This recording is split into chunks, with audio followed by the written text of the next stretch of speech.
everyone. Welcome back to Visualizing Abolition. I'm Rachel Nelson, Director of the Institute of the Arts and Sciences at UC Santa Cruz. Today, we're pleased to present Documenting Justice, a program of film screenings circulated previously, and our panel discussion today, both of which were curated by Dee Hibbert-Jones, filmmaker and professor of art at UC Santa Cruz, and her collaborator, filmmaker Nomi Talisman.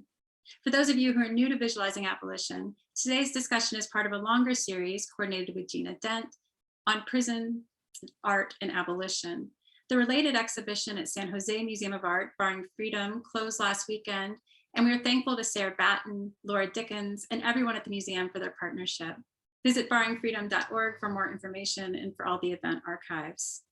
We're in the final weeks, there's 3 more weeks, of this academic year's programming on art and abolition. And as today's conversation on documentary filmmaking and prison activism serves to remind us, this year has been a collaborative process, reflecting the deep commitment and research of many faculty at UC Santa Cruz, including Dee Hibbert-Jones, who joins us today.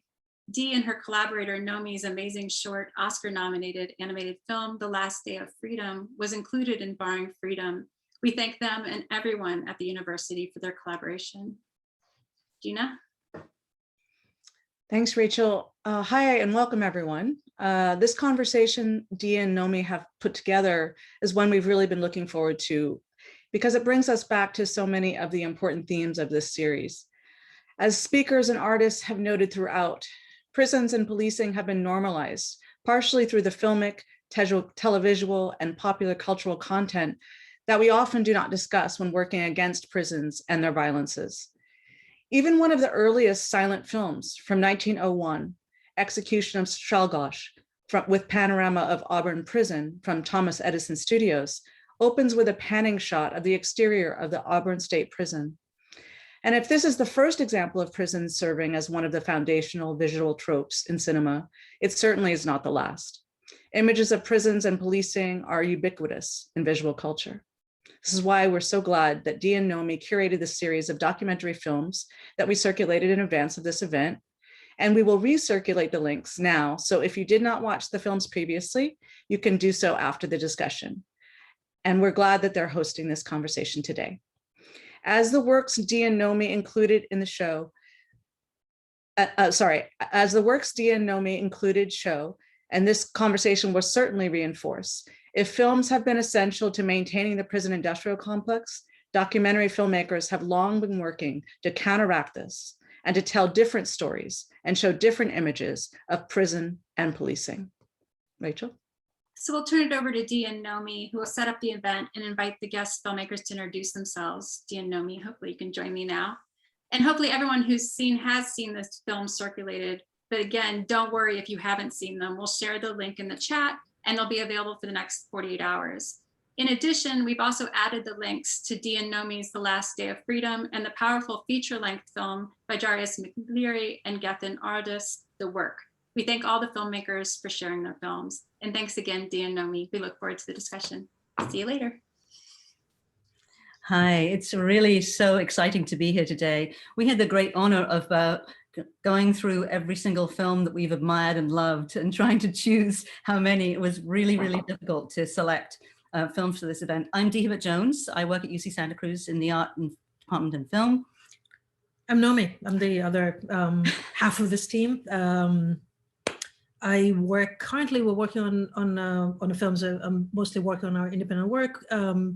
As a freelancer, I work frequently with organizations that do work around death penalty on the defense or abolition side. So we really don't want to spend too long. We're going to tell you the kind of framing we asked from the filmmakers. We literally just asked them to introduce their film. They know how to do that way better than us. Some of you may have seen their films, some may not, and want to see them after this, of course. And then we asked them whether they could briefly talk about 1 or 2 of the following. What drew them to make the work, what sort of stumbling blocks they had and how they could overcome it, any advice they have to people making films in these kind of areas, or what impact they hope or what impact their films have had. So without further ado, we're just going to hand it over because really we want to hear from the filmmakers and we cannot wait. And so we're wondering whether Jamie Meltzer and Chris Filippone will join us from Huntsville Station. And then we're going to leave it to you to introduce yourselves, and we will go off screen so that you can have the full place to yourself. Thank you so much, Dee and Nomi. Hi, I'm Chris Filippone. I'm one of the directors of Huntsville Station. And our film follows a group of parolees as they are released from Huntsville State Penitentiary in Texas. And it documents their first moments of freedom outside of prison walls at a nearby Greyhound bus station, just a block up from the prison. And personally, what drew me to this work was I'm really interested in themes around freedom, but in a less traditional sense of freedom. I feel like in the US, we think of freedom as the freedom to own or acquire. And I'm interested in ideas around catharsis or freedom from certain things. And so I had initially begun research on reentry programs and had actually come across an article in the Texas Observer about a Greyhound bus station in Huntsville, Texas, which is just adjacent to Huntsville State Penitentiary. And Huntsville State Penitentiary is the main release point for all inmates across the whole state of Texas. And so when they're released from that institution, they're let out, and most of them have to take a Greyhound bus across the state of Texas. But in this particular article, I was really struck by just that moment of release and those first few hours in which parolees are free. And so I had actually mentioned this project idea to Jamie, who was my professor at the time when I had been researching, and he had actually already been to the bus station before. So Jamie, if you want to talk about that. Yeah, thank you. And thanks for having us, Dee and Nomi. Wonderful to be here. Yeah, I had been, in terms of the genesis of the idea, I mean, it's sort of a case of both of us kind of coming to this one location and wanting to explore the themes and deciding to kind of team up and do it together. I had been working on a feature film called True Conviction about a group of men in Dallas, Texas, who were wrongly convicted. And once they were exonerated, after 13, 25, and 26 years for the three of them, they went back and tried to investigate cases of other people who they wanted to free, who were claiming to be innocent. So they started investigating their cases. And in the film, one of the cases, they weren't able to free him because they couldn't find evidence, but they were able to get him out on parole after 40 years. So I think it was in 2016, in late 2016, the film team went to Huntsville, Texas, outside the same prison, and waited for a man named Isaiah Hill, who was coming out after 40 years in prison. And so it was amazing to kind of just see him walk out in the film and in real life on this day. And I was really struck, not only by his journey, which I explored in the feature film, but by just the whole world of this bus station and this prison, the bus station being one block up.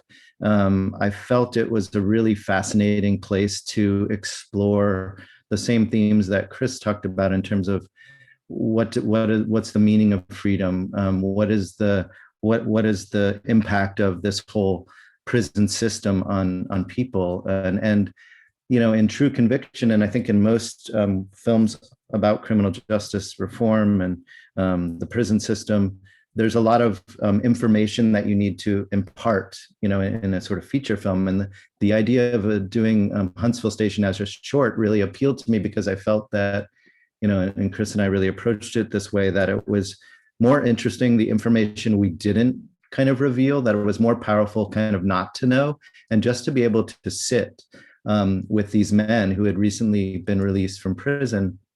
So again, some of them something like 30 years, some of them maybe a few years, and we didn't ourselves know why they were there, or why they were, how they got to be in prison. It wasn't something that came up in our conversations with them, and it wasn't something that we wanted the audience to focus on either. We really wanted just to kind of recreate this moment in time where they're caught between the prison system that they just got out of and whatever place they're going into.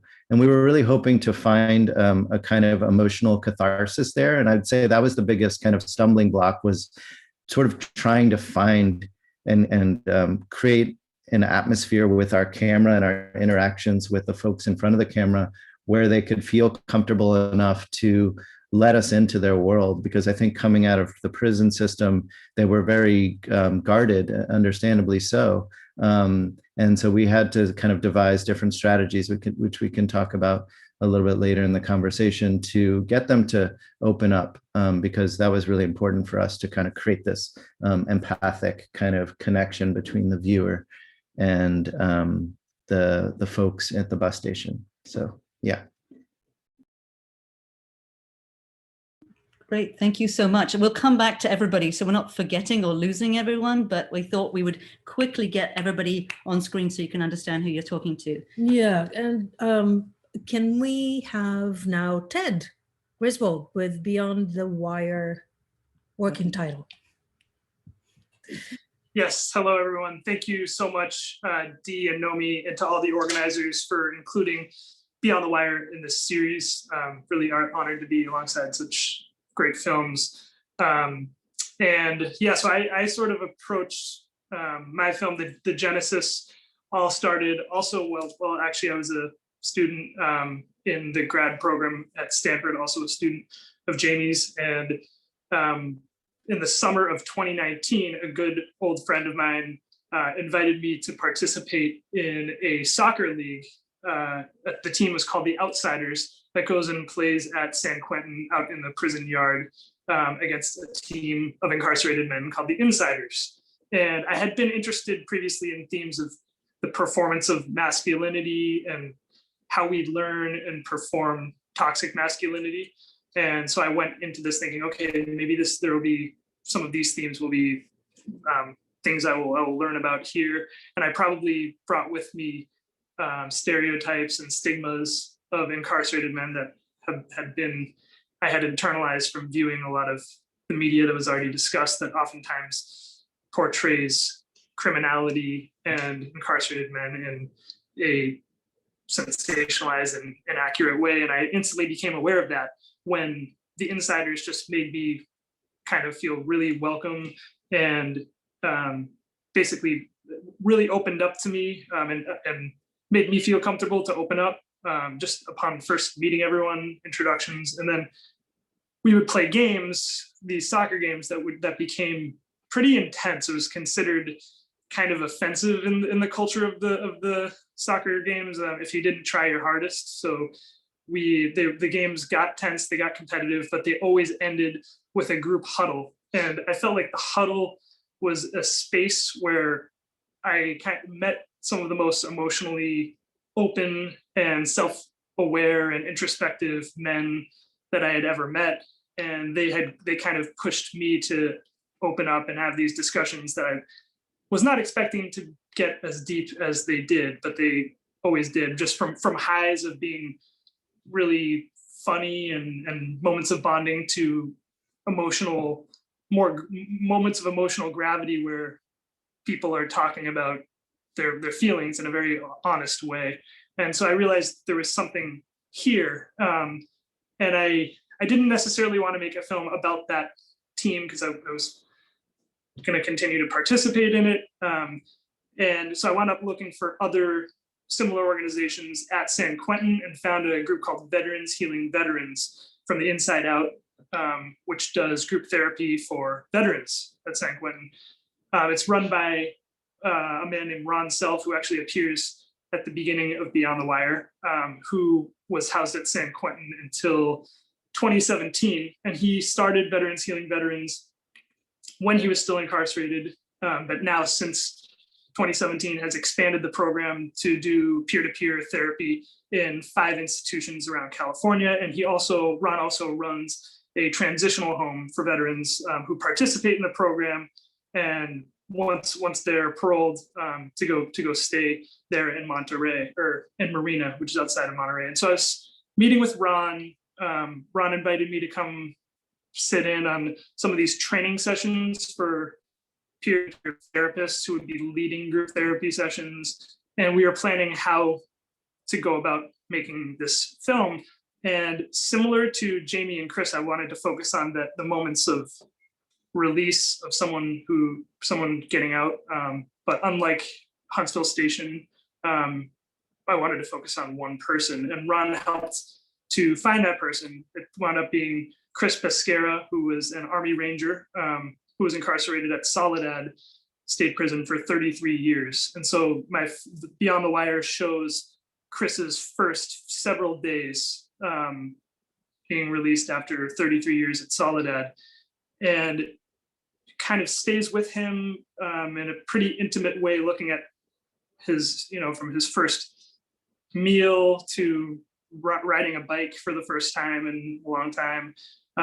But also I tried to integrate moments that gave the viewer a little bit of space and gave Chris a little bit of space from me, because I was there from the moment he was released from CDCR custody. Like the moment he stepped out of the van, I was filming, and he and Ron had already discussed that there would be a camera there. Please don't acknowledge me until later on in the day. And then, so the film also tries to have these moments of quiet where you just are there with Chris's words and his thoughts. And I guess my hopes for this film would be that it would kind of try to break down some of the stereotypes and stigmas that we have of criminals and incarcerated men, and portray them in a different light. So thank you very much for including me here. Thank you so much. It's really exciting to hear everybody talking about their films. So next, Chris, we've got Lucas Gilkey and Barbara Doss. It's What Happened to Dejan Armstrong. Can you join us, please? Hi. Hello, everybody, and thank you for having us. My name is Lucas. I'm the director of What Happened to Dewan Armstrong, a half-hour film featuring Barbara Doss about her son who was killed in Santa Rita County Jail here in the Bay Area. That's the main jail for Alameda County for folks who are locked up from Oakland and Berkeley and the surrounding area. So I have a background in media making, social justice activism, racial justice activism here in Oakland for the last 10 years. And I made this film actually as part of my master's thesis for documentary film. And I came into it really wanting to shine a light on Santa Rita Jail and Sheriff Gregory Ahern. For folks who might be local, he's one of the few elected positions in the Bay Area that is registered Republican, pretty right-wing in his politics. And there has been a litany of human rights abuses coming from his department and from his jail for a while now. So he's collaborating with ICE on immigration, detention, and deportation. There's a story of a woman who gave birth all by herself in a solitary confinement cell. He's invited right-wing groups such as the Oath Keepers to police militarized training drills, and then a high number of deaths at Santa Rita Jail. So as a filmmaker, I did not know exactly how I was going to approach this issue, although I felt very impassioned by it and knew a lot about it. And, I think a fairly common problem for independent investigative work is, especially around incarceration, is like, are we going to go inside or not? How are we visually going to show this? But the timing was such that I was still kind of in the development phase, figuring out, I wanted to bring a bunch of different strands together that I just shared. I was trying to figure out how to do that. I went to a protest. I was half researching, half filming. And Barbara spoke at that protest. And I, along with the entire crowd, was incredibly moved by her words, brought tears to my eyes. And Barbara was very fresh in her grief. Dewan had died not long ago, and Barbara had not been given answers about what had even happened. He was only serving weekends. He was supposed to come home after serving a weekend on Sunday, and he did not. And at that point, I was one of many media folks. Barbara had a bunch of cards in her hand at the end of the day. It was a really intense day. It was hard for me to stand out. I was just another media person with a camera. But Barbara graciously, we met in her living room shortly thereafter with her family. And Barbara really graciously allowed me into her life, and we formed a collaboration and filmed together over the course of the year, through the grieving process and through the activist process. And Barbara has since become an incredible activist, speaking out, carrying on the legacy of DeJuan. And she's out here on the streets every day. She's been out on the streets all weekend for May Day. And, you know, I just want to say, you know, it's beautiful to see what the work that she's doing to keep her family intact and DeJuan's legacy alive, and fighting on behalf of Mario Gonzalez's family. He was just killed by Alameda police just a few days ago. And Barbara, I wanted to just give you a minute as well. Hi, everybody. I'm Barbara Doss, and DeJuan Armstrong was my son. He was 23 years old. He, like Lucas said, was doing weekends, and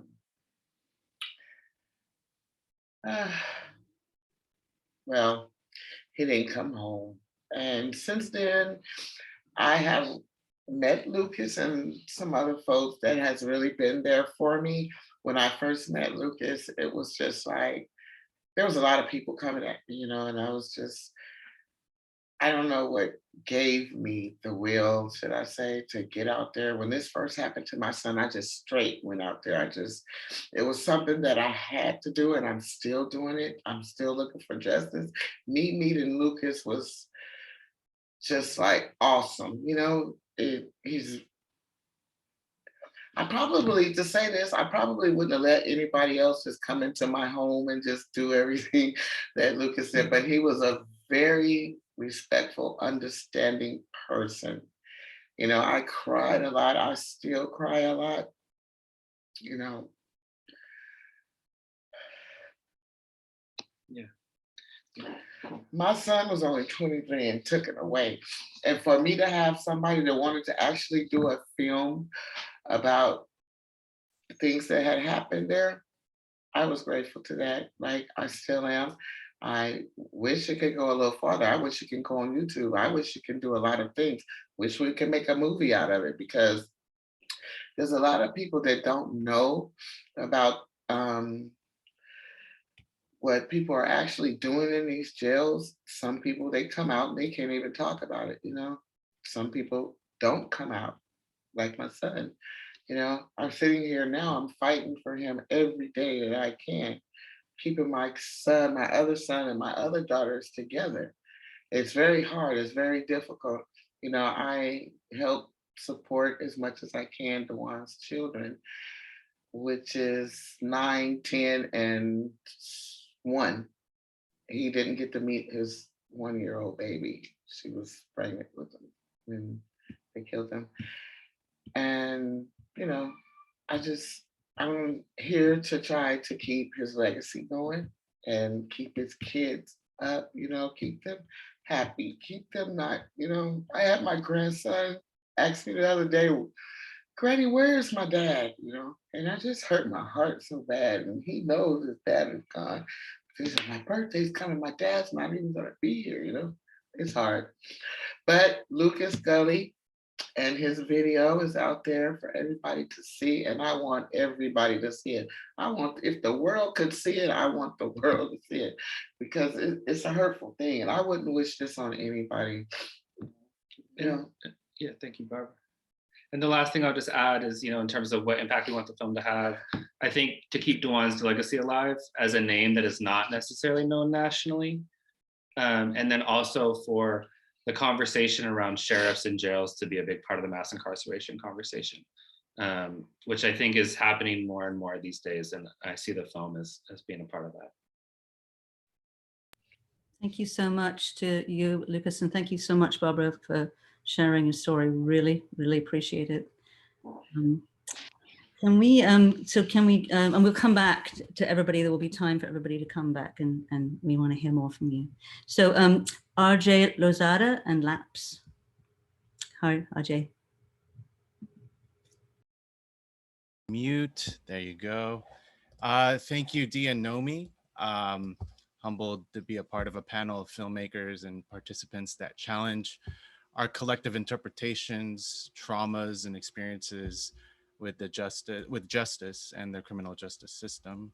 Again, my name is RJ Lozada. I'm a Filipino-American documentary filmmaker and photographer based in unceded Tamian, Ohlone land in San Jose, California. The film I'm sharing with all of you is titled Lapse, and it's an observational and interview-based documentary featuring the 1,000-mile San Quentin State Prison Running Club, a long-distance running club within San Quentin State Prison. The film highlights a training session within the mainline yard and features several runners reflecting on how they feel about running and where it takes them. The seed of the project came in 2011 when I was filming another documentary in San Quentin State Prison. This particular scene that we were filming brought our documentary team to the mainline yard, a space where many of the incarcerated population use for recreation, to be, to play sports, to be in community, to be outside. What also drew me to the work was that at the time I was a paralegal for the Habeas Corpus Resource Center, and that's an office that focuses on death penalty appeals work. And it was through that legal field that I was able to really get another level of intimacy and narrative experience with how the criminal justice system plays out for the condemned. You combine that with, at that time, a passion for long distance running. And I happened to see 2 or 3 guys just running the same lap over and over for the 90 minutes that we were out there filming. And I just want to kind of set that image out there in your minds. It's just like guys that have been incarcerated for who knows how long, just running the same lap over and over. That image in 2011 stuck with me till I had an opportunity to actually film in 2014. And yeah, in 2014, it was about trying to get access, which is the age-old problem of trying to film in any kind of institution, wanting to protect its power. And in some ways wanting to protect its incarcerated population. But that was the main struggle, just getting access and, forgive me, and earning the trust of the folks, both prison staff, but also the men that I wanted to feature in the film. In this period of building community with them, I went in to San Quentin like maybe twice a month for close to 6 to 7 months, waiting for approval on the administrative side to bring cameras in. But in that period, it was about me just going in without any kind of recording equipment, just putting my intentions out there, just building with the guys, building trust, building rapport, and learning as much as I could in that period. And when it came time to film, everyone came correct despite all the kind of hiccups that happened along the way. And there were a lot of hiccups that happened in those 2 very short production days that I can go into later. As for the impact of the film, I think at the end of the day, I just want to make prison in our collective and, conventional and mainstream understanding. I just want to make prison not make sense, because in all the years that I had been going in and out as a storyteller, every time I leave, it just never makes sense. Every time I go in, it just doesn't make sense. Every time I'm there and interfacing with these men and listening, it just doesn't make sense why they're there and how they got there. And so, yeah, hope you get to watch the film and the other films on this slate, which are all really incredible. Thank you. Thank you so much, RJ. And next, we have James Burns in the box. James, do you want to join us? James? Hi. James, And Shal too, my apologies. James, you're on mute. Oh, I was just saying hi. Thank you for having me, and my co-director, Shal. We're both very humbled to be a part of the collection of films. And first, I want to start by saying thank you to Barbara for coming on here and having the courage and strength to share your story, because it affirms why we're all doing this. So thank you so much. I'll start by talking about first, I'm James Burns. I'm the co-director. I've been doing documentary filmmaking on criminal justice and for the better part of 10 years. And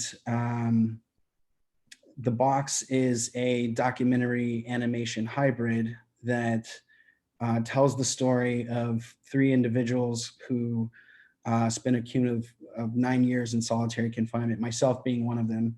I spent 11 consecutive months in there, which is a drop in the bucket in comparison to some people who've been there for decades.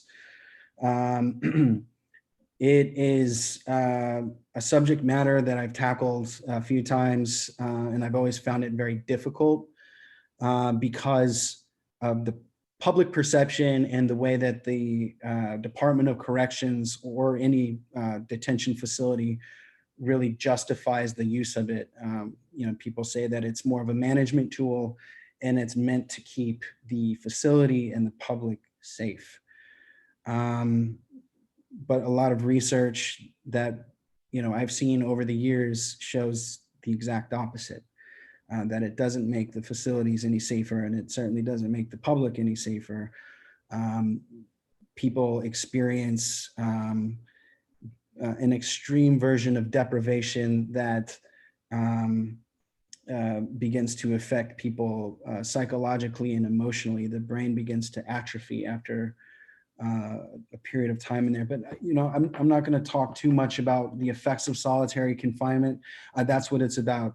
The film is about, and I'll let people watch it to learn more. The other individuals that are in the film is a gentleman named Five, who has been diagnosed with schizophrenia, and he spent 5 years in solitary confinement. And Pamela Wen, who had a miscarriage while incarcerated and was put into solitary confinement afterwards. The approach to making it more of a documentary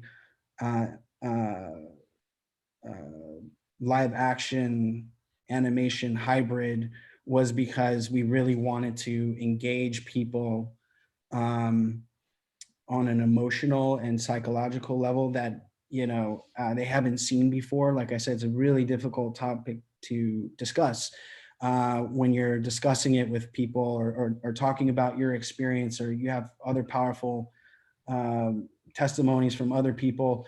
A lot of people nod their heads and they may understand the words that are coming out of your mouth, but I think sometimes it's really difficult to grasp how horrific and painful it can be. So we use a lot of these different modes of filmmaking to really elevate that for people and be able to have a conversation on an emotional, psychological level. With that being said, I'm going to pass it over to my co-director, Shao. Thanks, James. Thanks everyone for having us. Super grateful to be here as well. My name is Shao No, co-director of this, and I've worked in documentary and narrative and animation and some progressive political campaigns as well. Me and James were drawn together by a mutual friend. We're old friends ourselves who've always, admired each other's work and wanted to find a project that would make sense for our sensibilities. And as we were talking about it, I've never been to prison, but as I was talking to James about it, I started to learn so much more about what solitary confinement is. And we'd get into these long conversations about sort of the philosophical and psychological undertones of that, in the sense that, I think a lot of us, we think about prison, at least for myself, I often think about, the way that the guards are dehumanizing people and the other prisoners there and the danger of that zone and the danger of being locked up. But I didn't think as much about the danger of being trapped inside of your own mind, being inside of the prison of your mind.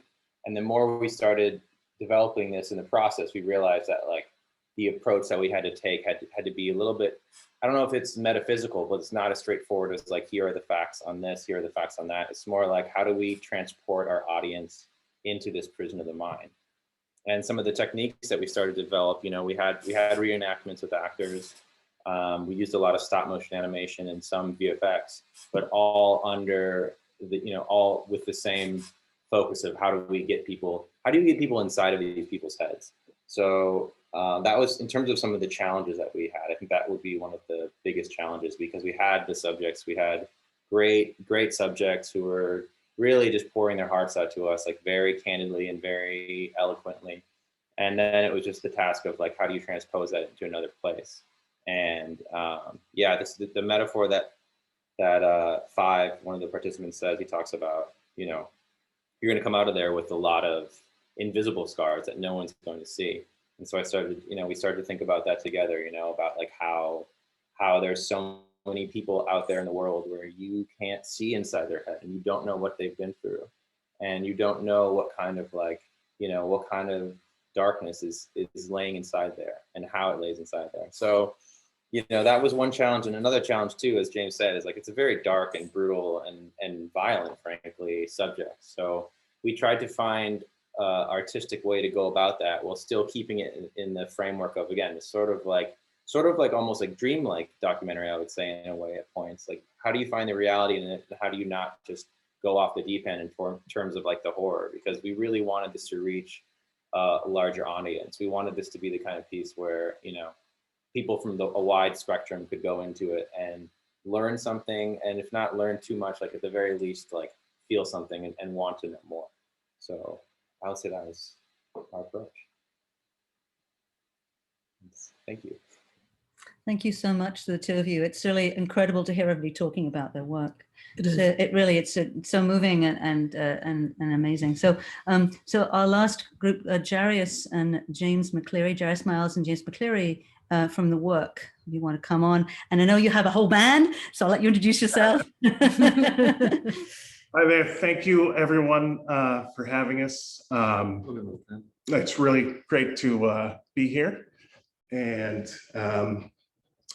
let's see, our film was about, it's really about a 4-day intensive group therapy program that takes place inside Folsom Prison that is run by a non-for-profit organization called Inside Circle Foundation, of which my pops here was one of the guys that helped to start it and get it off the ground. But it was really started by the inmates themselves, the incarcerated men themselves inside prison, as a way to talk to one another and to basically humanize one another, because a lot of those guys were basically saying how they, through the experience of prison, basically you have to tamp down all of your emotions and all the things that we take for granted out here. You kind of have to, you know, inside prison, those are not the things that help you survive.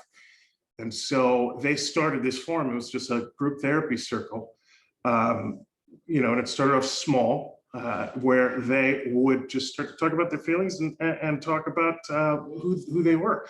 And then they basically started to partner with civilian men. And some of the guys who were actually working in the prison, the prison chaplain is one of them.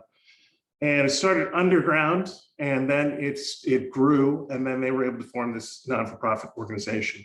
And I came into it, and my brother Miles came into it because our father basically, it was one of the many things that he was doing, and he'd always included us in a lot of the things that he had done. And he said, "Do you want to come into prison with us?" And I did not know anything about prison. I didn't know anybody inside prison. All I knew is what I saw on television. And the first 3 times he asked me, I actually said no. And at the time I was, you know, 22, 23 years old. And he was persistent. He finally brought me inside. We went inside Folsom, and really, it was all of the categories, all the labels that we place inside, outside, Crips, Bloods, white, black, all those things basically just melted away. And you found over a course of 4 days, just really just all of the common themes that connect us as human beings. And so our film followed 3 civilian participants, basically volunteers, who'd never been inside before and didn't know anything about the program. And it works through word of mouth.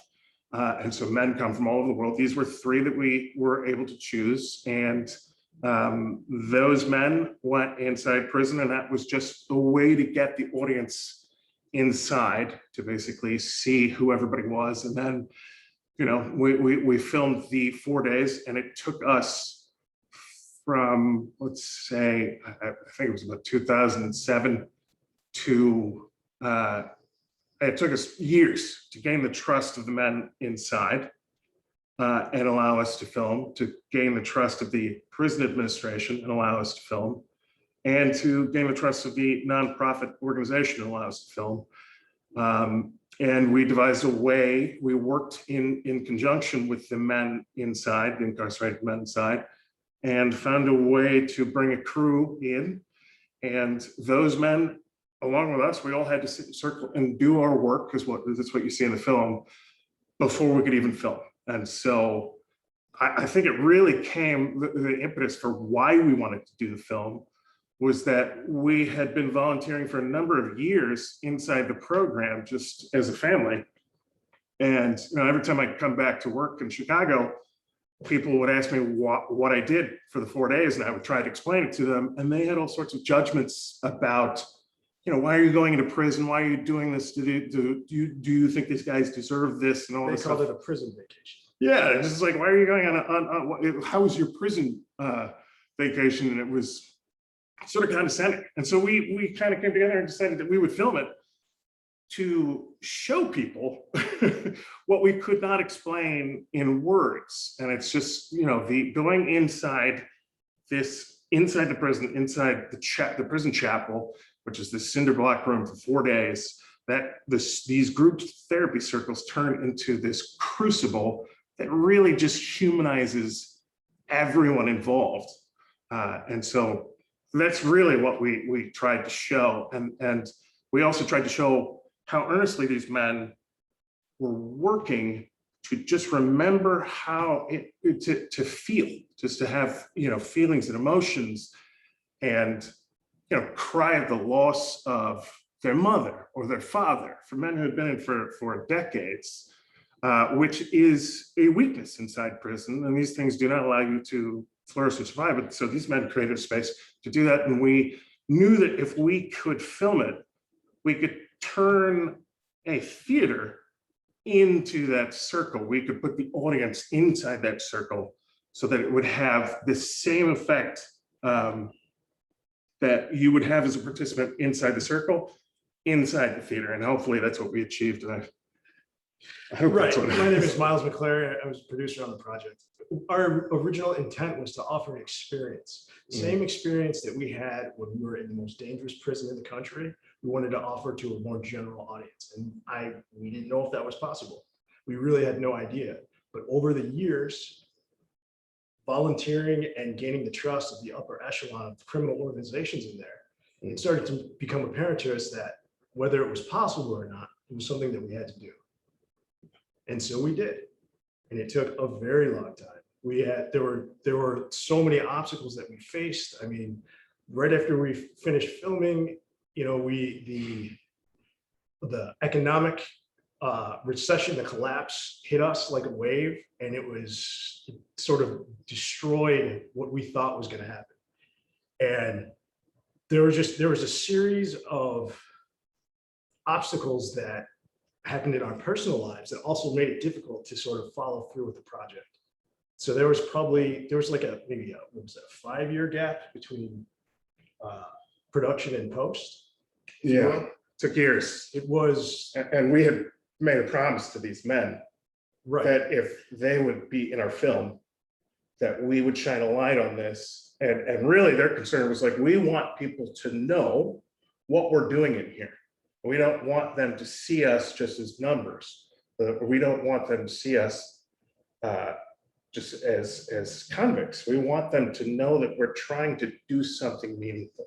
And so that's what we're trying to do. And Pops, maybe you should speak towards the impact.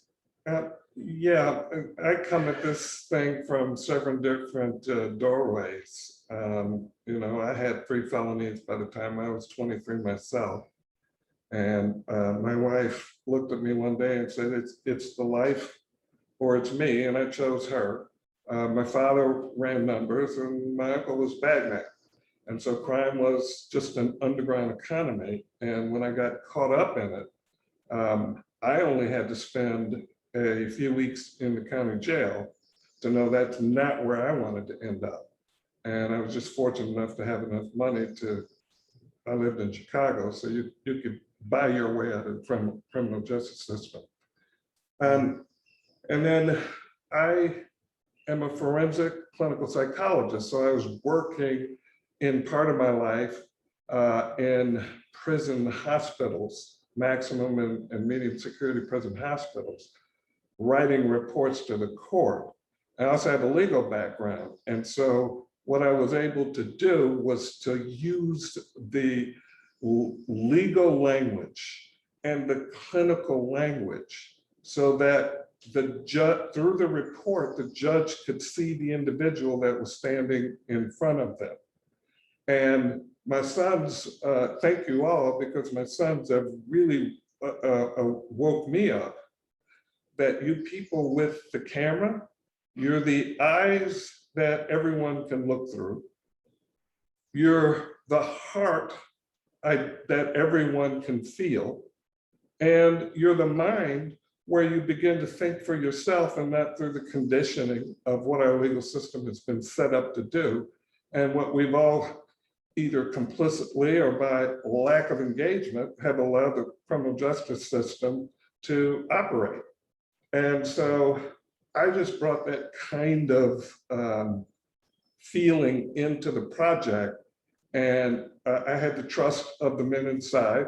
And our program really just works with the upper echelon, all the shot callers, all the individual crime organizations.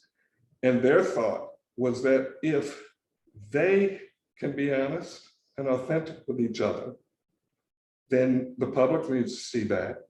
And at the same time, they didn't want it just to be a prison experience. And so we vetted, myself and another guy who was one of the co-founders, we would vet any civilian who came in, and we vetted them on two different levels. We didn't want looky-loos, but we wanted someone who had personal, we call it medicine, gifts and talents that they could impart to the men inside, and that they were open to receive the heart and medicine of the men inside. So that's how I kind of got brought into the game. My sons made me become a filmmaker. So. And really the last thing I'll say is that I as a grassroots organization, besides watching people humanize one another, I think one of the most important things that we thought was important to show and bring to sort of an audience was that while we had the support and the trust of the prison administration knew that these men wouldn't do the kind of work that was possible to do, and the incarcerated men imparted this to the administration, that they needed to have a space within the prison that they could do this work, and that there would be no guards, and that there would be no uncommitted incarcerated men. So it would be separate from the art, because the kind of truth telling that they were doing, the kind of work that they were doing, the kind of even just sitting down, these shot callers sitting down of different gangs in a room together, those things can be a death sentence. So whites and blacks and Asians, Native Americans, that the yard is completely segregated. And so the prison, in their wisdom, basically allowed themselves to step back. And what happened was that you had a program that was run by the inmates in conjunction with taxpayers, essentially, men from all walks of life, because this is a male prison, men from all walks of life would come in And these men were tax-paying, so their money was going to this system. That it was important for them to see what was happening, and so they have an investment. Even if you don't know anybody who's incarcerated, even if you've never been in the system, you are a part of it because your tax-paying dollars and your votes go to running this system. And so just to be engaged in that way was something that we thought was really super important and for us to do this project. So, and just as a side note for any of the viewers, the men you'll see in the film, Vegas, Snake, who's Rick, and Manny, those young men, we've turned the program over to them. So they are the executive director, the business director, and the outreach director. I'm on the board, and they run the organization. So when you see the film, you'll see men who at the time thought they would never get out. Yeah. They had life without and 250 years time. And because the parole board kept seeing them over and over during their 25, 35-year sentences, they saw the redemption was actually visible, and they released these men. So it's just a side note. Yeah. And then those men now run the program from the outside. They've been released. That's fantastic. Thank you so much. Yeah, it's so inspiring to talk to you all. I'd like to open up the Q&A to anybody. So if you want to pull your questions into the Q&A, and can we bring all the filmmakers up now? Can you all come onto the screen, so to speak? So we can bring you all up. And really, it's kind of inspiring, super inspiring to hear the work that you do. I'm going to open a question that's kind of for all of you. And you can choose whether you want to kind of like give a little comment on each of this, and then we're going to keep hearing from other people. And so we'll load those questions as they come. So the first question is actually for everybody about how the filmmakers are using individual stories, whether it's people on the bus, people or of the bus station.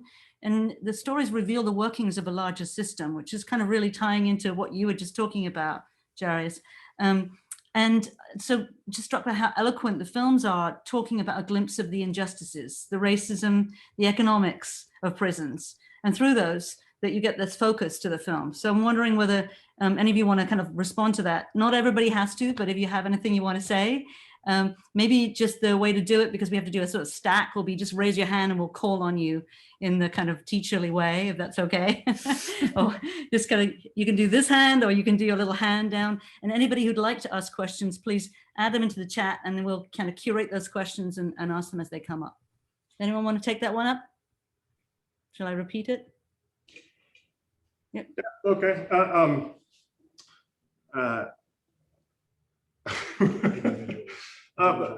How do individual stories play into it?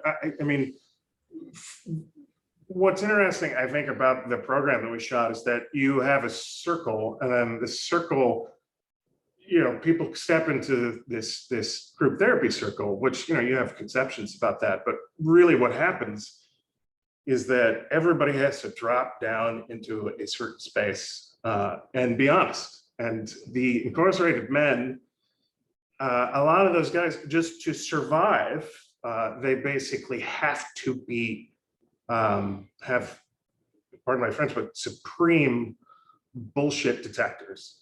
And so to live, you have to be able to see, you know, somebody who it may be coming at you. So that kept these men honest. They realized that they had to be in the circle that was like a respite from the yard, from all the drama of the yard. And so they really, those 4 days were really important to them. So the men that came from the outside, it forced them to be authentic, because it was like, you know, we only have 4 days, okay? And we don't have time for any of this stuff. But you'll see in the film, all of these things that happen on every one of these 4-day intensives is, you know, somebody starts to talk about their truth and then it whips around, and that's what affects each other person's story. Right. Their personal stories are a gateway into their core traumas. Yeah. And when everyone is sort of takes what's in their belly and their core traumas and puts it in the circle becomes complete and everyone is on the same level. Yeah. And that is what we were trying to sort of capture, that process, that experience, if you will. And for the men on the outside, you know, we didn't show it as much, but you know, when they talk about their personal stories, they're talking about the data and the details. But when they started to connect to how their stories made them feel, that's when it seemed like their truth started to come out. Yeah. And I really see this as a story of America. When you see a white nationalist grieve over his initiatory process at 18, having to go out, find someone of color, bring them back, torture and hang them. Or you find a young man whose father was a high-ranking blood, and it was expected that at some point to make his bones, he'd have to do something that really created a moral injury for the young man that he had to live with. And then on top of that, compartmentalize. Or even a young Hispanic man who's now 40, who had become a proficient hitman, and talk about his first hit and what he saw in the man's eyes. And so you're really hearing that it doesn't matter the ethnicity or the background of the individual. We all have a collective trauma that we have bought into and have been perpetrated.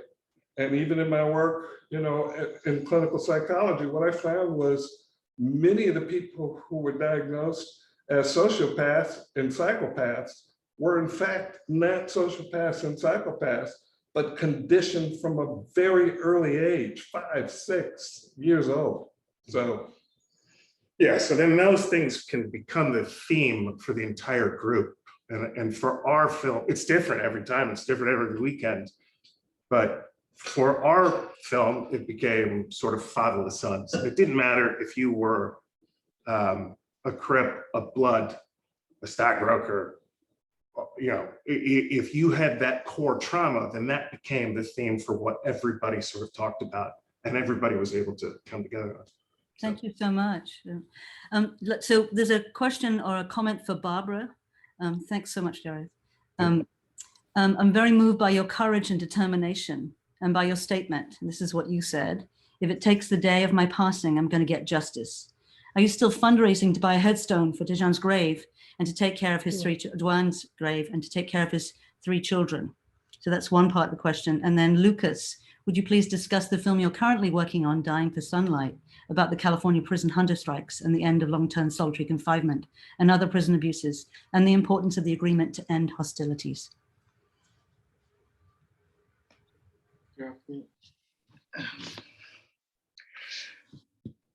My answer to their questions is yes, I'm still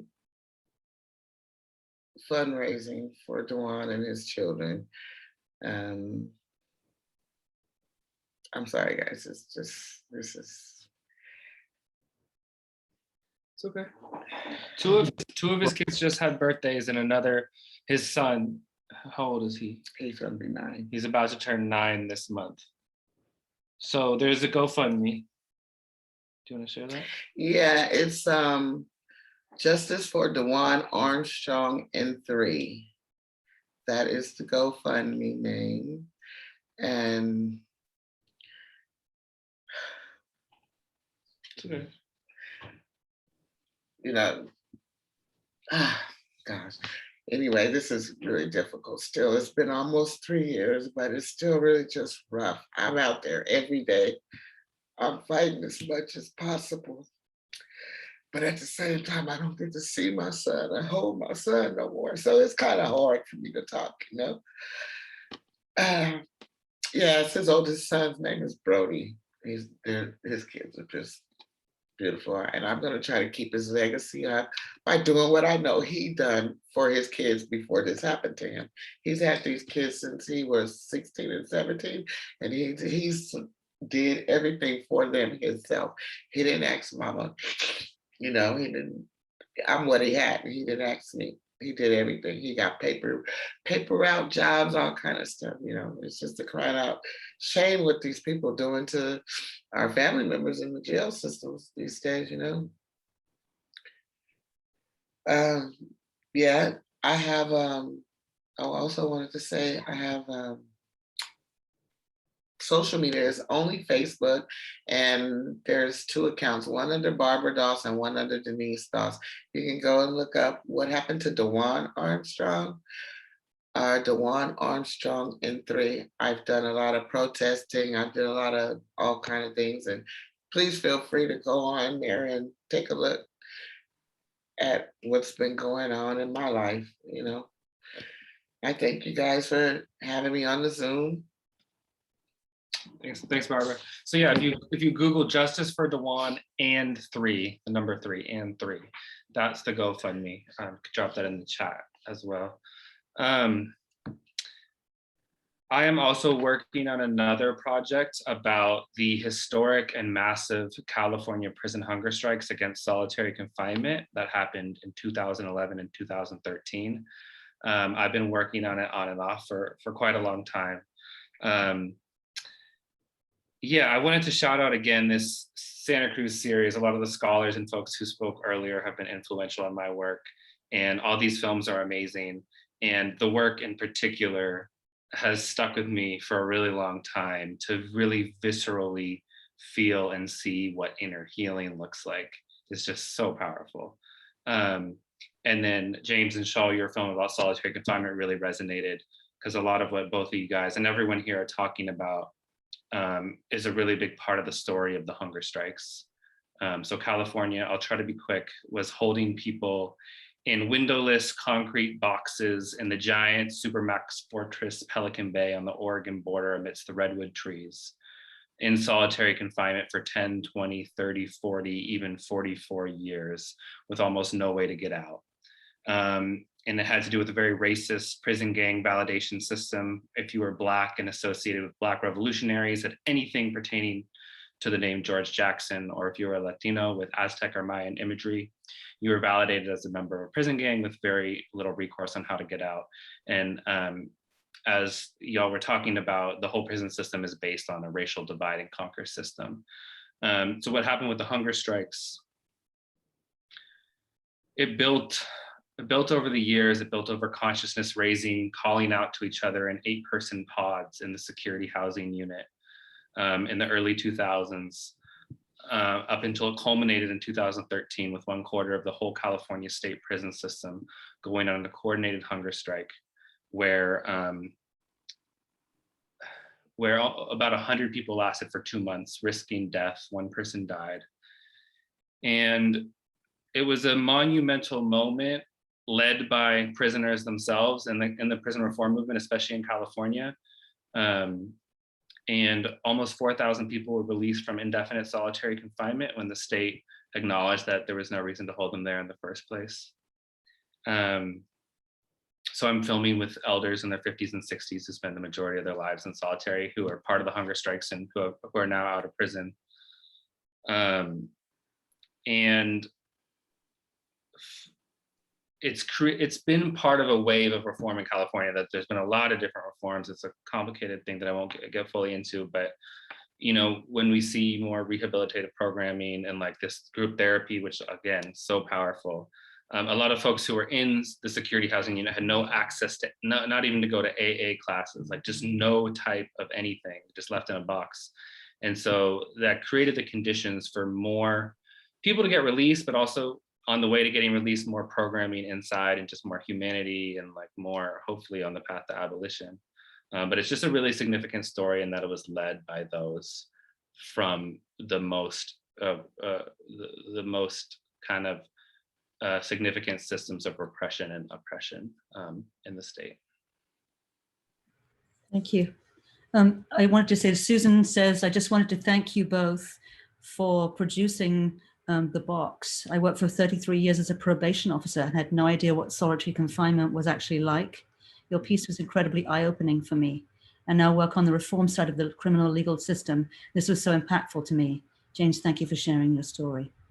And I also wanted to say, we have from Marlene, You want to read this one, or shall I? No, go ahead. I work both inside and with formerly incarcerated people as a teaching artist and documentarian. The experience is always life-altering. How has the experience of being exposed to the destructive and racialized criminal justice system impacted you? And I think this is for panelists in general. If anybody would like to take it. Or if you want to say something, James, to that comment, by the way, sorry, I blasted through it, but I wanted to add a comment and a question together.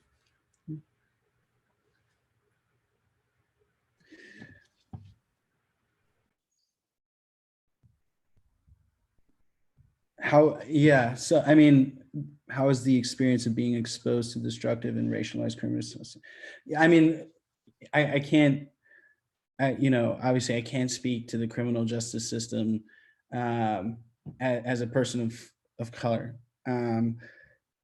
What I can say that, is that it is incredibly painful and traumatic for anybody who enters the criminal justice system. And what I've taken away from my experience has been that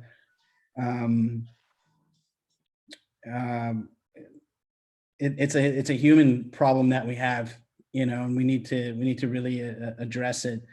I had a thought and I really lost it.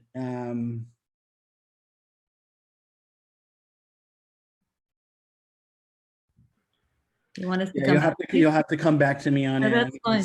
No problem. Yeah. And obviously that's a question for everybody. I just wanted, because this was a direct comment to your film, I wanted to talk that, but anybody want to talk about this? How has the experience of being exposed to the disruptive and racialized criminal justice system impacted you? I mean, anybody want to? Another way to talk about it is just as filmmakers is just the exposure to trauma and basically what it does to one. Yes, I would, education as well as. I'll speak to that. I was, like I said, my whole family and the whole neighborhood, in order to make ends meet, had to be in some form of the underground economy. And so as a result, 7 out of 10 men in the neighborhood had been in some way in the criminal justice system. And that doesn't happen in other communities. And so, I don't want to get into the politicizing of how it happens, but I do know it's systemic. And that from the beginning of, this country, the laws have been engineered for gain, either to cut out people from voting, and this is one way you could do it, through incarceration, or in order to keep people out of the system. You can't get it. At one point, you could not get a job if you had been formerly incarcerated. And so it is systemic and it's insidious.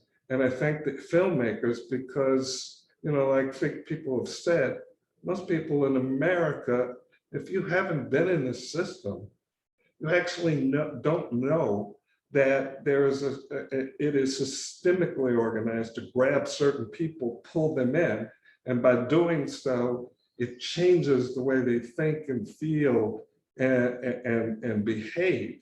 And so even when they're released,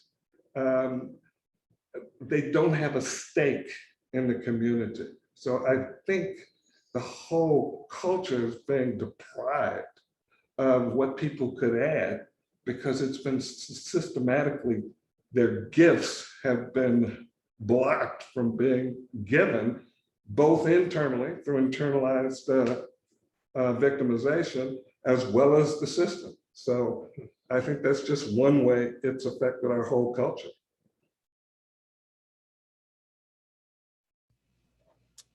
I mean, it's hard to follow that comment for sure. But I will say, as a son of someone who was incarcerated for a little bit, that part of my life in my youth left this huge gap and kind of shaped my trajectory in a way that I'm still trying to find peace with. And so in a lot of ways, every project that I involve myself with the criminal justice system is an expression and an articulation to kind of get at not even what went wrong, but just what happened or what happens, right? And so to echo the previous response, like the criminal justice system is a response to racial capitalism. It's a response to power. It's a response to poverty. It's a tool that is wielded and is to create and wedges and divides that are totally manufactured. And I say all this though, I mean, it's just, we live as individuals, we live with so much contradiction, right? You know, how am I supposed to respond as a son of a father who's a victimizer when I see acts perpetrated against Asian Americans and Asians that look like my father? You know, I respond with the same hurt and pain that any other person would, but our system tells us to trust in it, or the alternative, get rid of the system altogether, but where's the recourse for the pain and hurt, you know? And so all this jumbled mess to say that wielding the camera doesn't mean that we have the answers, more than we're humbly surfacing more questions and encouraging everyone to kind of expand their scope, expand their vision, expand what is possible, expand contradictions, expand resolutions, expand revolution. And yeah, thank you. That was great. Thank you, RJ. I was just going to say that, you know, maybe we can hear from Ted and Chris and Jamie, just because we haven't heard from you, and Shao, just something about, and I want to keep going. I want you all to just talk. I want you to be in my living room forever. So let me just say that. So thank you for that. But, you know, basically, we just want to know, you know, what did you learn from doing this work? I mean, I don't know about anybody else, but it's a humbling experience to learn so much all the time from everybody who's been involved with the work we've been doing, and also from other people who are doing this work. But any small things you could pass that way, or if anybody wants to come back and say some last thing. I also appreciate the fact that everyone's nodding at everybody else's comments. So, you know, obviously we're all on the same page in this. But yeah, any of you want to say something? I think something that I learned, and I think that is, you see in a lot, maybe all of these films, is that any rehabilitation that happens in the prison system as it exists right now doesn't happen because of the system, but in spite of the system. Like the space that you see in the work, the space that you see in laps are created by incarcerated people to benefit themselves, because the system, it's clear, and it's also clear in a lot of the curricular materials from this series, that the system doesn't want to help these people. It wants to warehouse these people and take them out of society, as was just mentioned. So when I learned from going into a few institutions that San Quentin has become a place where some of these types of programs have been proliferating and have been very successful in creating spaces where people can be emotional and can learn and grow. Whereas a lot of other institutions do not have those spaces. I think you see that in the work, like how hungry these people were for that space. And I've heard from a lot of the people at San Quentin who came from other institutions that it's night and day. And so I think there's something to be learned from that. Yeah, I would echo that in terms of just sort of being in the bus station outside of the Huntsville State Penitentiary. I didn't get the sense that there was a lot of programs, you know, and sort of support and you know, within the prison. I mean, that it was very much the opposite sense, and very much a sense of which I think just sort of confirmed what I had thought, which is, that the prison system is designed to really break people, and then they're sort of thrown back out into society, and what's going to happen at that point. But as a filmmaker, I don't feel like I'm any wiser in terms of answering these questions. But I like what RJ said, that for me, filmmaking is a way of sort of like posing questions, not just for myself as a filmmaker that I kind of am interested in and want to find out, but hopefully that the viewer kind of comes to this film and is surprised and challenged by what they see. And that in our film, I think we've tried to create a level of discomfort in a way for the viewer, really to make them sit longer than maybe they would feel comfortable to sit, to sort of face this system, to look at this system in a way that, they wouldn't be able to resort to compartmentalizing any information that we gave them, because there wasn't that information to kind of hang on to. So I feel like for me, films can do all sorts of things. They can and contain a lot of information. They can be very activist in nature, and I love films that do that, but they can also open up a space for people to connect, and they can open up a space for people to sort of just be inspired to ask questions, and to be a little bit more critical of the systems around us. So that's what I would hope people would get out of Huntsville Station. Yeah, and just to follow up on that, I think it's interesting. I think about Huntsville Station and a lot of the films that are here. We talk a lot about what do you learn in the process? What do you learn about the system? What do you learn? But I really think the power, especially in Huntsville Station and a lot of these films, is that rather than learn, I feel like you get this opportunity to have an experience. And through that experience, to be able to actually empathize with someone that you might have preconceived notions about, that you might, judge unfairly or fairly, whatever it may be. But as a filmmaker, I feel like what is so powerful sometimes to do is to create a space where you can break down that wall between sort of viewer and subject. And I think, in the case of Huntsville Station, if someone can watch that film, I don't know that I'd want them to learn anything. I think, honestly, documentaries in some ways are a little bit too didactic. I think we're seeing that shift now, and I think we see it especially in this panel. But I would say, if they leave having felt something, being able to empathize with someone, to me, that's the really, I don't know, the special thing about doing this work and being able to experience it. Nomi wants to say something. I just want to say that when we watched all the films, I mean, we actually, we had the, Jairus, I don't know if you remember, you screened the film in San Francisco and you came with the whole group, and we came and talked to you later. We know you're editor. And I came out of that film and it felt like it was really a mind-blowing experience. And I just want to say that every single film that is here, I had somewhat of that experience at one point, just to stand in front of, not stand, but just spend the time in front of what is unfolding in front of your eyes. And just to say, it's like, I never thought about that. Or even if I thought about that, I've never seen it that way. Or even if I've seen it that way, it's just like, there's something else with just a unique individual voice that adds to a whole story that is so much more complex than that. And it still moves.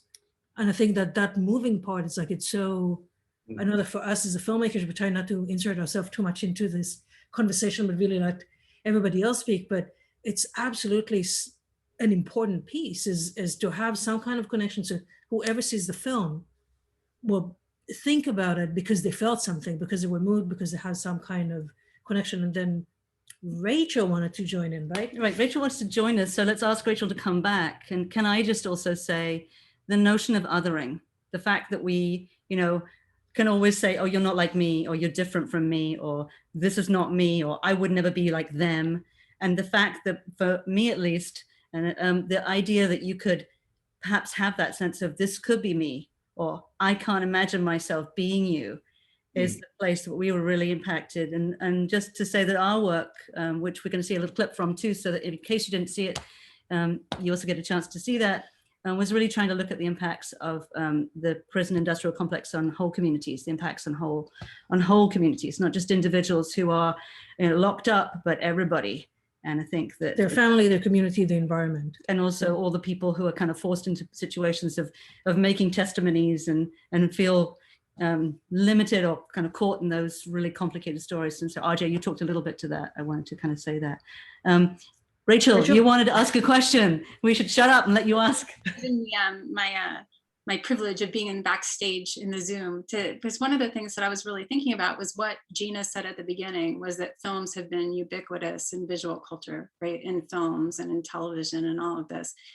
And that, we see prisons and we see police, but I was thinking about one of the things in all of your films is we were reminded about what we don't see, right? And Barbara and Lucas, yours of course is the ways in which when police violence happens on the street now with body cameras and all of that stuff is witnessed, right? And yet the same things are happening behind prison walls that are never seen. So I was thinking about if both you would talk about, but everybody would talk about this little, like what it means to add more images into the kind of visual culture of prisons. How you've thought about it, right? And so that's kind of a hard question, but the filling in the gaps against the kind of wave of images that's created a certain kind of understanding of prisons in the world. I don't know if this answers. Yeah, anybody can answer, but yeah. Go for it. I don't know if this is going to answer your question, but this is what it brought up for me is my wife used to tell me all the time, you just don't get it. And I think what these films, the filmmakers are doing are in some way visually and storytelling so that the viewer gets it. And it's not something they learned, there's something that they can identify with. And our hope, and we've been told this is what it catalyzes, is a call to arms.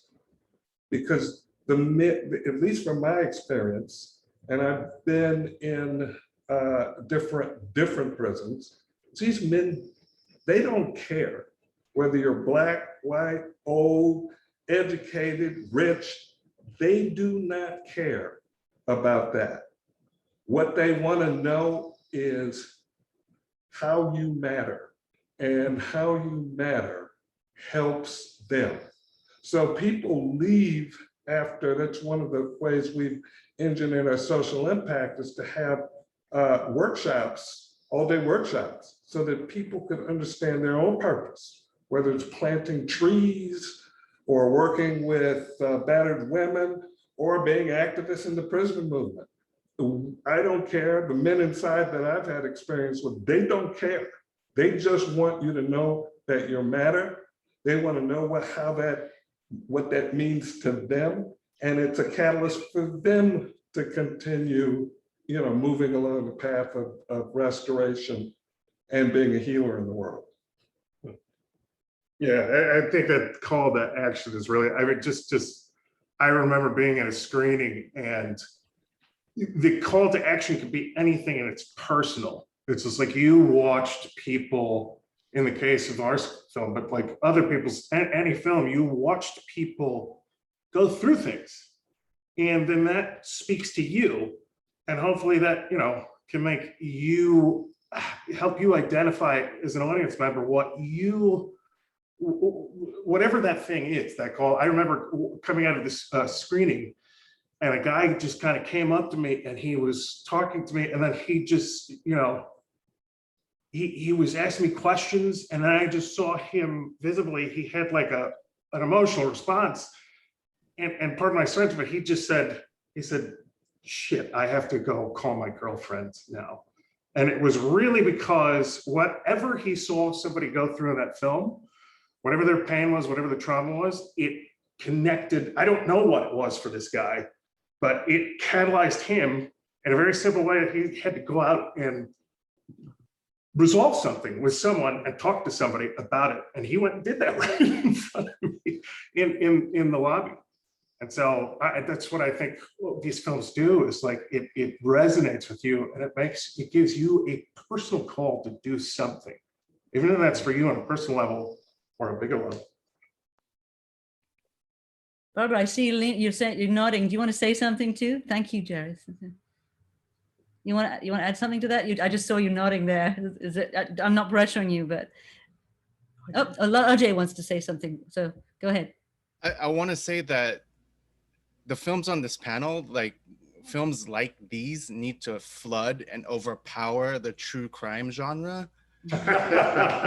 What a load of bullshit that like Netflix and Hulu and Dateline and like 60 Minutes, all these like spaces like continue to perpetuate these really damaging like procedural narratives that kind of entrench within our internal culture and make the surface the mystique of the pathos of the criminal mind such a seductive thing. I think that's like absolutely awful, and I think it's bullshit, and I think it's a bane and a boon to the work that we're all trying to keep doing. But that's just a comment.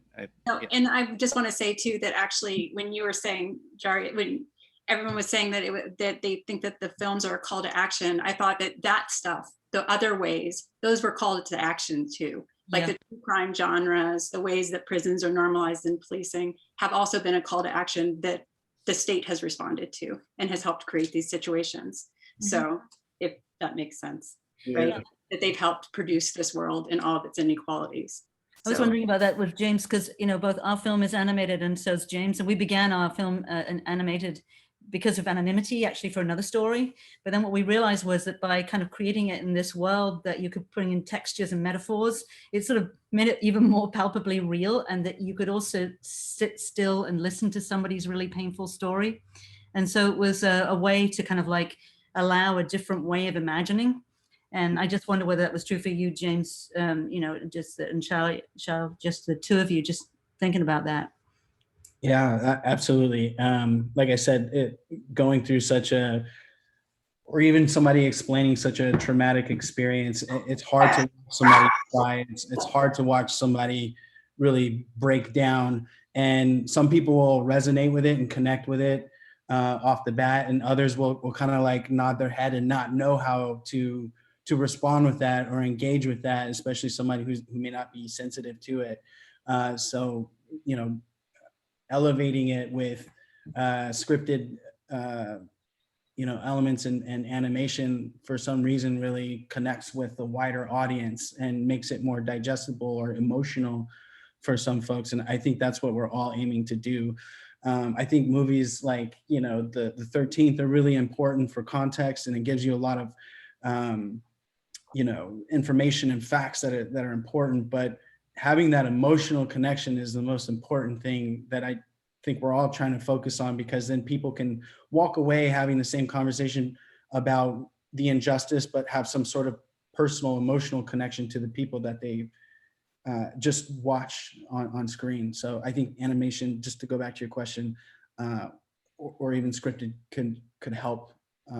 But again, like with movies like The Work, I mean, it's just so raw and powerful. It's undeniable at the same time. Like, you don't need those elements. Solitary confinement, I think, is just like such a mind fuck that you have to, excuse my language, you have to find a way to let people in into the minds of what's going on with individuals in there. So I want to just say that it was humbling for us. We are raising a boy, a biracial boy, African-American white. And I was like, what the hell with masculinity when I came out of the work? So I just could acknowledge that fact. It was like a whole other thing we didn't talk about, and, in some ways, and in relation to imprisonment, incarceration. Yeah. Barbara and Lucas, I see you're unmuted. Yeah, I just wanted to say that before all this happened, me saying, okay, like, my family has been very impacted by the things that has happened to us and other people also. It makes me feel something to get out there to strive to help other people, not just my family, other people. Now other people are important to me. Before this happened, I wouldn't have looked at a documentary, but I've been looking at all sorts of documentaries for the past couple of years now. And I envy Lucas, all of you guys, because not only us is going through these types of things, but you guys are also, you guys have to deal with us, the other people, the jail people. You know what I'm trying to say? I'm not good with this Zoom thing, but I envy you guys. And I want to thank all you guys for doing what you do, because there's a lot of us out there that don't know that you're out there for us. You understand what I'm trying to say? Even like the people in jail, there's things that they might want to get off their back, off their mind. They might want to say something. Can't trust nobody in there. They ain't gonna talk to nobody. Nope. For those guys there that go in there and do what they did, that was beautiful, guys. Really was. I envy all of you. I thank all of you for what you do. And I, everybody, and there was somebody else talking. I'm sorry. Go ahead. Yeah, I just wanted to add one more thing about this visual question, because I've been thinking about it a lot, and I certainly don't have answers, but I have a few things I want to share, which is one, at the end of making What Happened to DeJuan Armstrong, the county finally did release the body cam footage of DeJuan from that weekend and of his death. And I chose not to put it in the film because part of this larger movement of like, we don't need to be bombarded with more Black people dying. And it kind of like, Barbara spent a year trying to literally figure out what happened to her son. Before she could even fight for justice, it's just like, what actually happened? And then she got kind of ambushed when the videos were released to the media and how traumatizing that was. And it's complicated because the journalist in me, those videos need to see the light of day. There's a huge movement in California to make sure those videos see the light of day earlier rather than later. The artist in me, and the trauma-informed storyteller in me knew that we didn't need to include that. But it is a little bit of a complicated dynamic. The George Floyd video, I have not watched it, or I've seen a glimpse at it. I don't need to watch it. It's so traumatizing. And yet the rebellion probably would not have been as big if the young woman didn't film his death. So that's one thing. The other thing is, for me as a filmmaker, like I'm so proud that I get to elevate Barbara's story and help give a platform for her amazing work. And it's also really important for me, like, how do I train the lens on the power structure? There's a few scenes in the film where it's literally just a bunch of white men in suits and briefcases, just like walking in and out of a government meeting. I tried to interview some of them. There's a question of like, how much do I want to give them the mic? But I also want to, how do I do accountability? And so, as a filmmaker, I was blessed that Barbara had two really powerful confrontations with the sheriff's department on camera. So it happened like really organically in a verite way. But I think about that a lot in terms of visually, who are these faceless or sometimes nameless people who are part of the power structure, and how do we train the camera and the mic on them as a form, not as giving them the mic, but as a form of accountability. Yeah, I think that's great. The making the other thing, the people that aren't always in front of the camera, But I appreciate all of your work. And I think it's been lovely hearing you thank each other too, because the idea that this is a community with a purpose, right? So I thank you all for joining us today. Thank you so much for your work. Thanks for sharing your work, and thanks for letting us keep it up for the next 2 days. So for the next 48 hours, you can watch all the films that were talked about here, including Dee and Nomi's The Last Day of Freedom and the powerful feature-length film The Work, which was not circulated in advance. We wanted to give it a little bit of context, and now you get it as kind of as the additional gift or the bonus. Thank you all so much for everything. We're going to close now, and we hope everybody takes advantage of the links, and we'll see you next week for Visualizing Abolition again. So thanks, guys. Thank you. Thank you for having us. Thank you, Barbara. Thank you, guys, also. Thanks, everyone. Thank you. Thank you very much.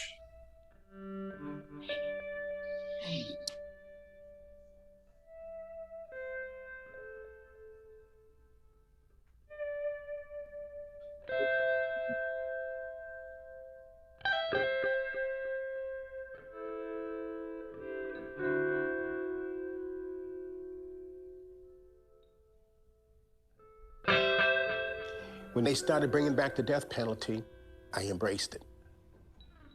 The death penalty was fine with me as long as it was your brother, your son, or your daughter. It was okay for somebody else's family members. I supported the death penalty. Never gave a thought for the family members left behind of the executed. And then one day it came knocking on my door. And that's where my education began.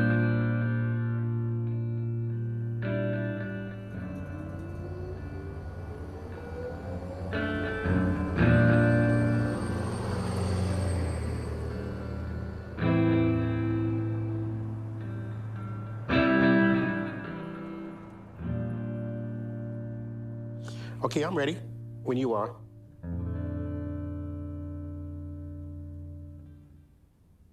They said he was a monster. I don't see that. I see a little brother. I remember being out in the clam flats, digging clams. Matter of fact, while he was in San Quentin prison, we used to talk about clamming.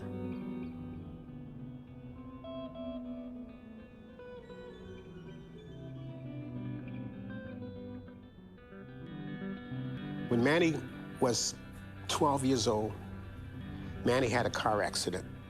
He was thrown quite a few feet. From then on, he was late in school. I mean, he just couldn't, he repeated some of his grades over and over, I think about 4 grades. He repeated. He could barely read or write when he got out of school. He got out of school in the 7th grade.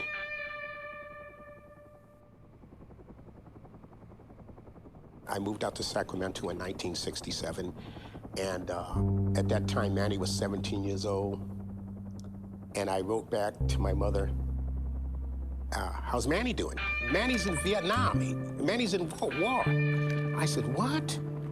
It seems that Manny was watching the war unfold on TV, and he had already had 2 brothers who were in the Marines in front of him. So he's seen that, he says, I'm going to the Marines, I'm going into the military. So he went down to go join the Marines. He was unable to pass the test. He couldn't pass the test, so the Marines gave him the answers. He found himself at war.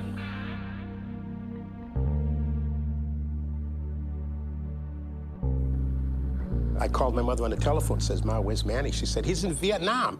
I said, Ma, we're in Vietnam. She said, he's at this place. I'll go get his letter, I'll tell you where he's at. She spells K-H-E. She got that far, I knew it was K-San, and my heart dropped. K-San was all over the news. Ma had no idea Manny was in such a precarious situation. She'd have been terrified had she known.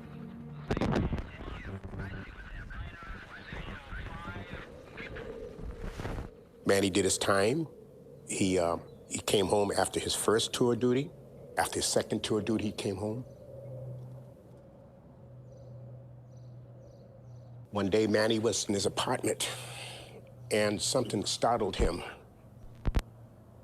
A backfire of an automobile, something startled him. He got his little 18-month-old baby, little Manny Jr., and he goes, the bombs are coming, we gotta get the baby out. Can't you hear it? The bombs are coming. So he snatches the baby, and he starts running, his wife is screaming that it's pandemonium, you know. Manny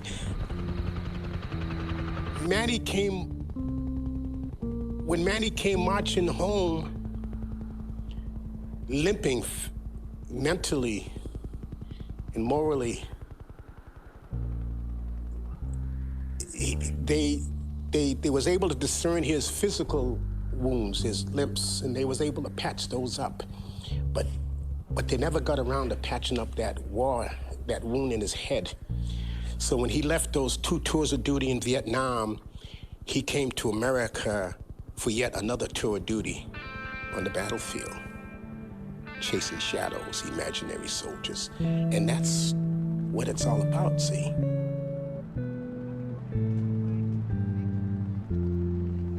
He was diagnosed with paranoid schizophrenia.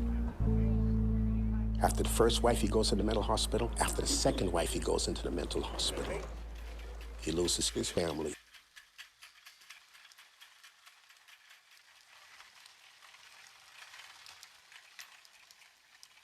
So Manny traded his hooch in Vietnam for a cardboard box on the street of Providence, Rhode Island.